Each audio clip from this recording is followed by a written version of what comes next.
Would you like to impress your friends with some shocking facts about history's most obvious false prophet? If so, have I got a list for you. YouTube's new and improved, more Sharia-compliant terms of service go into effect today, and what better way to celebrate than by wreaking a little historical havoc on the trust and safety team's favorite pet prophet. There are different kinds of facts about Muhammad. Facts about how dumb he could be, facts about how violent he could be, facts about how deceptive he could be, facts about how incredibly white he was, facts about how many slaves he had and what he did to the ones with vaginas, and so on. But right now, you're going to learn my top 5 most disgusting facts about Muhammad. These are things that make you go... Things that make you go...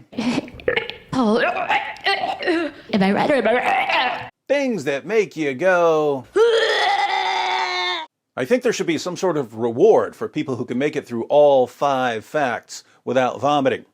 How about bragging rights in the comments section? Side note to the Muslims who are watching, I would love to see you explain fact number 1. Just remember, if you get mad, you're not getting mad at me, you're getting mad at the facts, all of which will be proven directly from your most trusted sources. So, defend your prophet, if you're able. Now, 4 out of the 5 nauseating facts you're about to ponder are unknown to almost everyone, especially to Muslims. Only one of them is slowly becoming common knowledge. This means that if you share these facts with your Muslim friends, 4 out of 5 of these facts will be almost completely new information to them.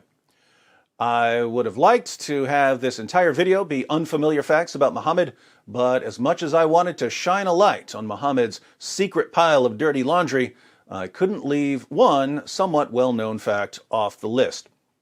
So let's go ahead and start with the one fact on my list that lots of Muslims and non-Muslims have heard about in the past decade or so. The number 5 most disgusting fact about Muhammad is Muhammad had sex with a prepubescent 9-year-old girl. We've been through the passages on Muhammad's relationship with Aisha 100 times, but just in case someone recently arrived here from the Andromeda Galaxy, let's read one. Sahih al-Bukhari, 5133. Narrated Aisha that the Prophet wrote the marriage contract with her when she was 6 years old, and he consummated his marriage when she was 9 years old, and then she remained with him for 9 years, i.e. till his death. The Muslim sources report that Aisha was playing on a swing when some women came to get her and take her to her husband. She was carrying her dolls as they led her to Muhammad's house, and we know how things must have unfolded once she got to his house. Clearly, he laid her down, took away her dolls, climbed on top of her, and forced his penis inside her. She didn't understand what was happening because no one bothered to tell her about sex. Frightened and confused, she cried because of the pain and bled all over her prophet's bed, but she tried to remain quiet out of respect for her new husband, who, in return, was endangering her life. Muhammad was more than 50 years old when he forced his penis inside his prepubescent 9-year-old child bride. But don't let that keep you from believing that he is, according to Surah 33, verse 21 of the Quran, a beautiful pattern of conduct. Glad we could get that one out of the way. Now for some fun. The number 4 most disgusting fact about Muhammad: Muhammad encouraged his followers to suck on each other's fingers. Islam is the only religion I'm aware of that promotes finger sucking. Sahih al-Bukhari, 5456. Narrated Ibn Abbas, the Prophet said, "When you eat, do not wipe your hands till you have licked it or had it licked by somebody else." Sahih Muslim, 5294. It was narrated that Ibn Abbas said, "The Messenger of Allah said, when one of you eats some food, let him not wipe his hand until he has licked it or had it licked." Why did Muhammad want his followers to lick their fingers and to lick each other's fingers? He tells us, Sahih Muslim 5300, It was narrated from Jabir that the Prophet enjoined licking one's fingers and wiping the plate, and he said, "You do not know in which part the blessing is." Muhammad goes through this in other passages. Long story short, Allah hides a blessing somewhere in your food, but you don't know where the blessing is hidden, so you should lick your fingers. If you want someone else to have the blessing, you tell him to lick your fingers. You'll be doing him a favor. You definitely don't want to simply wipe your hands on a napkin, because then the blessing will be on the napkin and Satan will steal it. Now, if you don't know much about how germs spread and why it's a bad idea to be sucking on other people's fingers, no worries. I promise you that by the time we get through fact number 2 and fact number 1, you'll understand perfectly why you should never, ever suck on another man's fingers. But before that, we have the number 3 most disgusting fact about Muhammad. Muhammad swapped spit with little boys. In Bukhari's Al-Adab al-Mufrad, 1183, we read, "It is related that Abu Huraira said, 'I never saw Al-Hasan without my eyes overflowing with tears. That is because the Prophet, may Allah bless him and grant him peace, went out one day and I found him in the mosque. He took my hand and I went along with him. He did not speak to me until we reached the market of Banu Kainuka. He walked around it and looked. Then he left and I left with him until we reached the mosque. He sat down and wrapped himself in his garment. Then he said, 'Where is the little one? Call the little one to me.' Hassan came running and jumped into his lap. Then he put his hand in his beard. Then the Prophet, may Allah bless him and grant him peace, opened his mouth and put his tongue in his mouth. Then he said, 'O Allah, I love him, so love him and the one who loves him.'" According to another hadith, Musnad Ahmed 16,245, Muhammad would suck on the tongues and lips of little boys. But fear not, he also guaranteed that if he sucked on a boy's tongue or lips, that boy's tongue or lips would never be tormented by hellfire. Creepiness factor 1,000,000.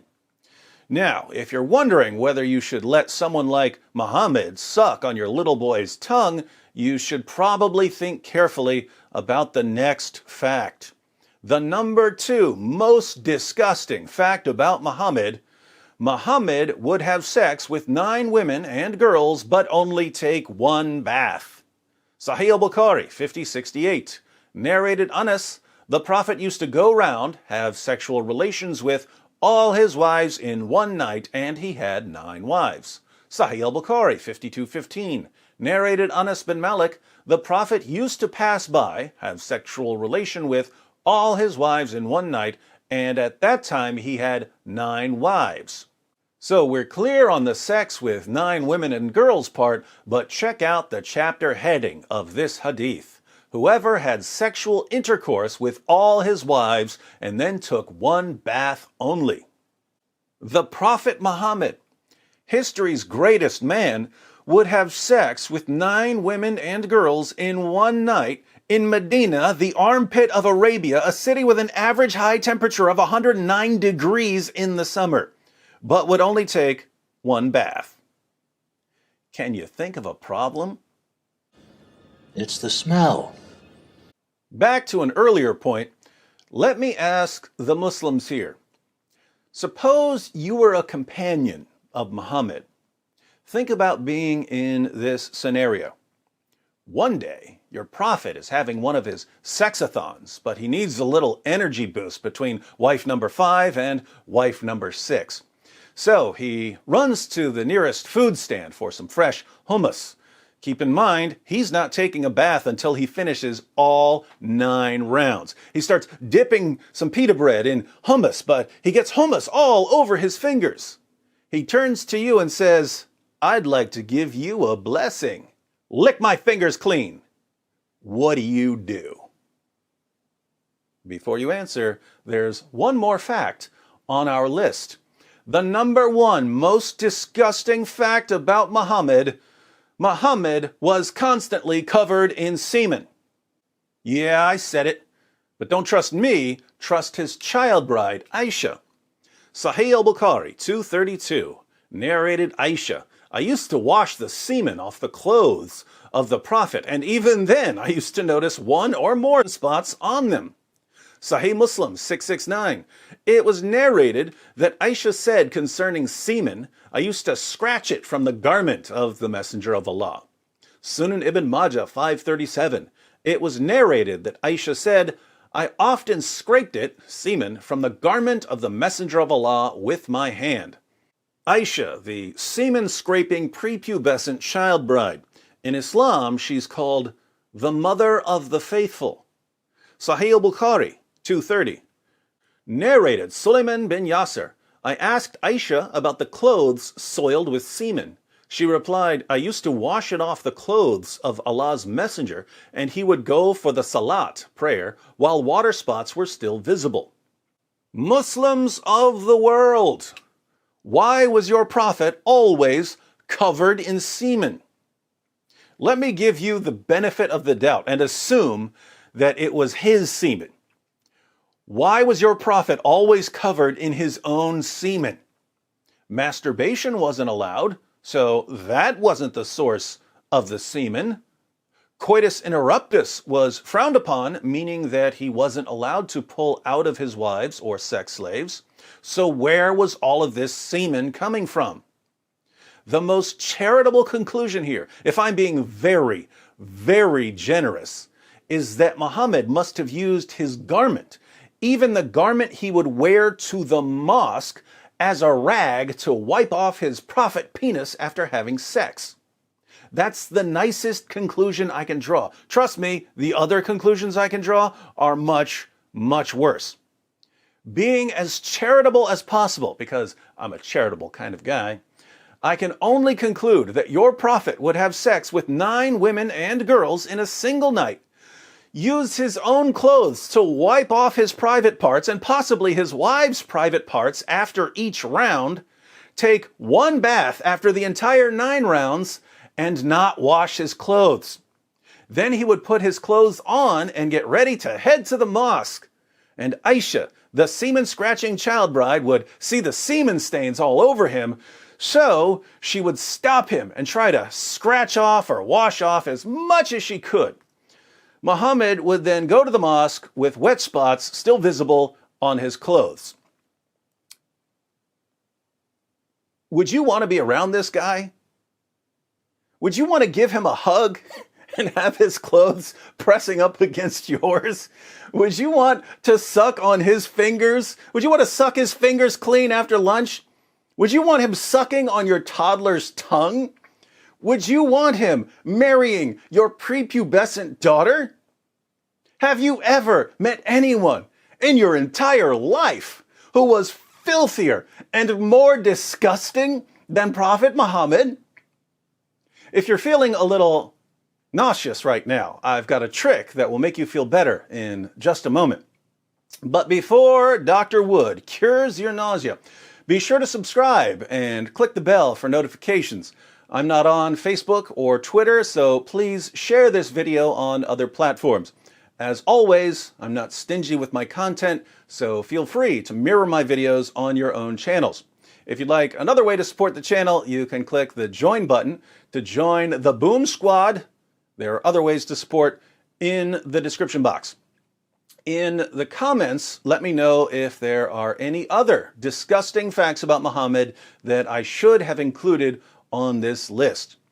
If you're a Muslim, be sure to share with us how you reconcile your conviction that Muhammad is a wonderful moral example with the facts I've presented. Facts you're hearing for the first time, because, let's face it, your imams don't tell you this stuff.